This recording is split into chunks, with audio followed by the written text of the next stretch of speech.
Bismillahirrahmanirrahim. Assalamualaikum warahmatullahi wabarakatuh. Waalaikumsalam warahmatullahi wabarakatuh. Selamat pagi semuanya. Selamat siang semuanya.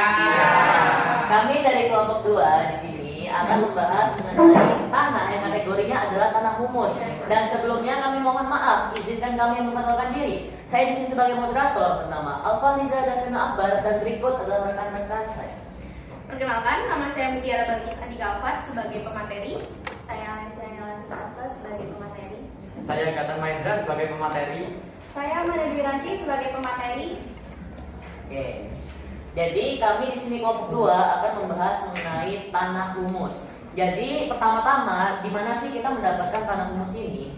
Jadi kami mendapatkan tanah humus ini sangat simpel ya, yaitu di belakang lapangan sekolah kita ini. Dan mengapa sih alasan kita mengambil tanah kategorinya tanah humus ini?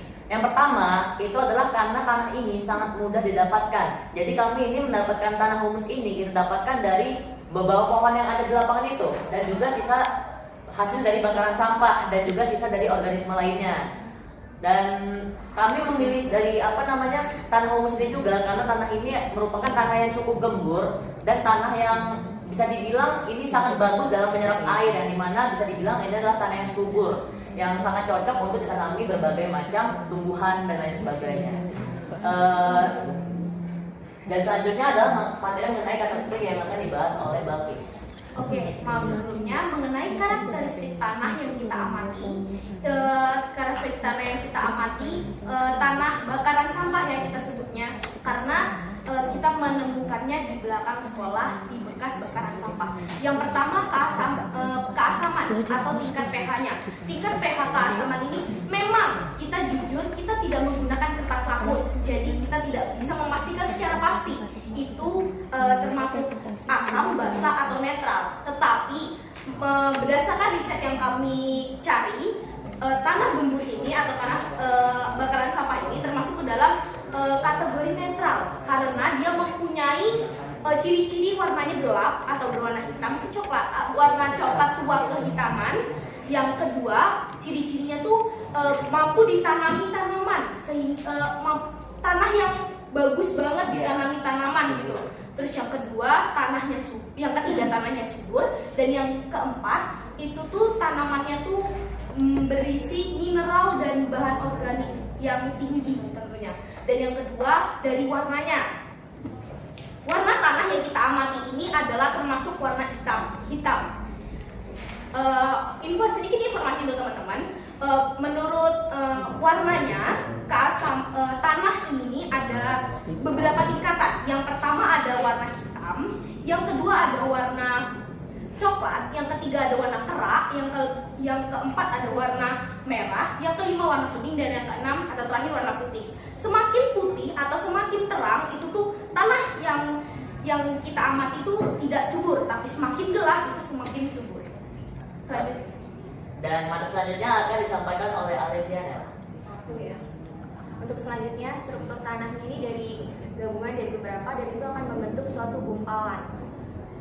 Dan untuk fermentasi tanah, dan itu dia tuh dapat menyerap air karena untuk minuman bernafas tanaman lain. Sudah itu ada, dan itu selanjutnya ada, dia itu termasuk tanah yang gembur dalam keadaan basah dalam konsentrasinya. Dia itu di penyebarannya terdapat di Jawa Barat, Papua, Sulawesi, dan di Sumatera juga ada. Oke. Dan selanjutnya akan dibahas oleh Gatan. Kemudian di sini saya akan menjelaskan tipe tanah ini. Tipe tanah ini adalah tipe tanah berhorizon O. Mengapa horizon O? Yang pertama kita lihat warnanya hitam kan. Nah, karena hitam dia sangat subur sekali. Dan dari ciri-ciri tipe horizon O juga dia itu berwarna hitam. Kemudian yang kedua banyak organisme di situ. Jadi saat kita mengamati di tanah ini terdapat banyak organisme seperti cacing, rayap, dan lain-lain. Dan kemudian tanah ini juga terletak paling atas dan paling subur. Itulah mengapa kita mengelompokkan tanah ini sebagai tanah bertipe horizon O. Oke, izin menambahkan kenapa kita mengkategorikan horizon O, karena ketika tanaman ini ditanam, tanah ini masih masuk di akarnya. Jadi akarnya ini bertanam atau berpegangan di tanah ini, di tanah humus. Dan itu jika teman-teman baca ciri-ciri horizon O, itu salah satu cirinya. Jadi yang masih terperangkap atau terpegang atau terjangkau oleh si akar. Jadi kita memastikan kalau ini adalah horizon O. Oke. Dan materi terakhir itu akan disampaikan oleh Aman. Jadi di sini saya akan menjelaskan mengenai proses pembentukan dari tanah humus.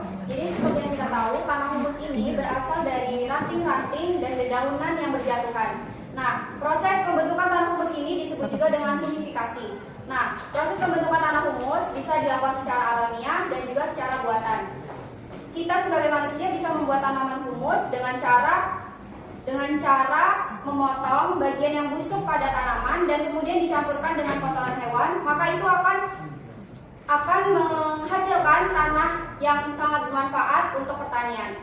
Nah, kemudian tanah humus ini diuraikan oleh mikroorganisme dan makanya tanah humus ini mempunyai banyak manfaat. Nah, tanah humus ini juga sering disebut juga dengan tanah pupuk karena dalam proses pembuatannya ini dia terbentuk dari tumbuhan-tumbuhan atau jasad-jasad makhluk hidup yang lainnya.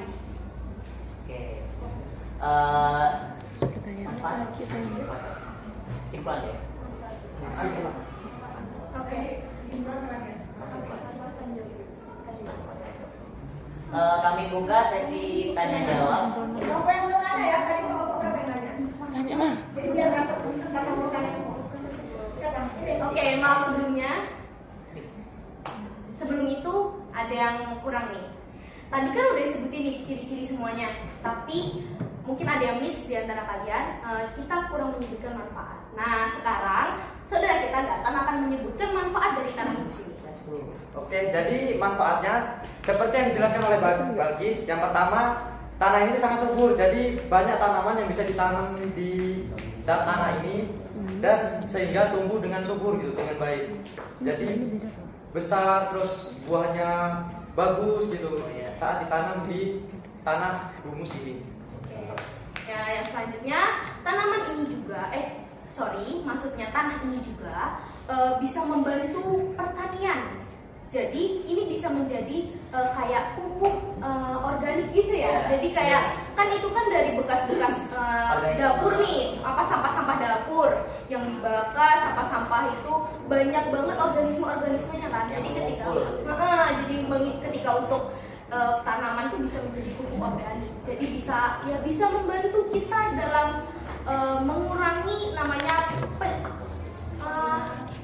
penggunaan pestisida dan pencemaran tanah. Oke. Dan selanjutnya di sini kami akan membuka sesi tanya jawab. Nomor berapa ini? Nomor 3 Bu.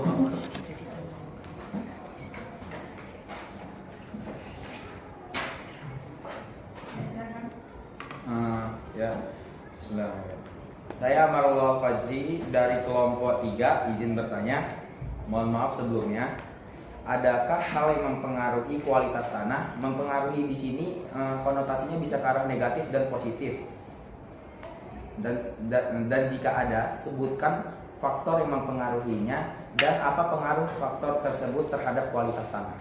Maaf Amal sebelumnya, ini Anda bertanya mengenai tanah yang kami amati atau tanah secara umum? Iya, kan kalian bilang tanah itu secara yang kami amati berarti? Ya, jadi kan kalian bisa. Soalnya tadi pertanyaannya kurang jelas karena tanah hanya disebutkan dengan tanah. Jadi kita mempertegas lagi tanah secara umum atau tanah yang kita amati.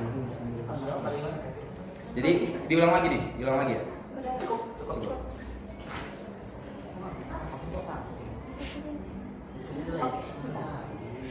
Izin kami berdiskusi. Iya lah. Iya kesimpan dong.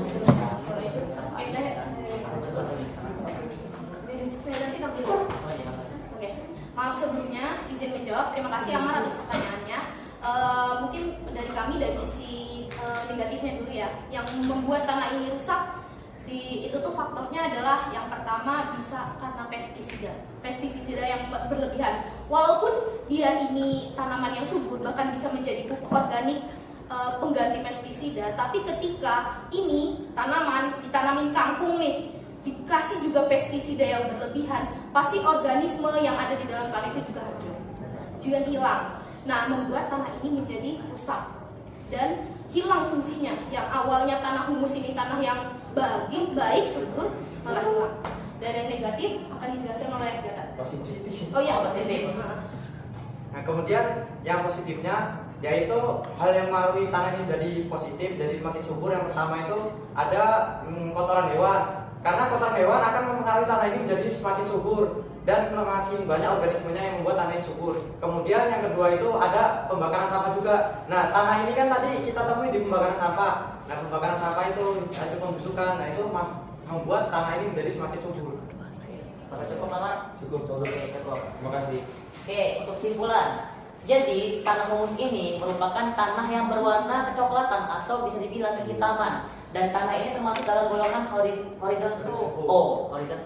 Dan tanah ini merupakan tipe tanah yang subur dan cocok untuk ditanami berbagai macam tumbuhan.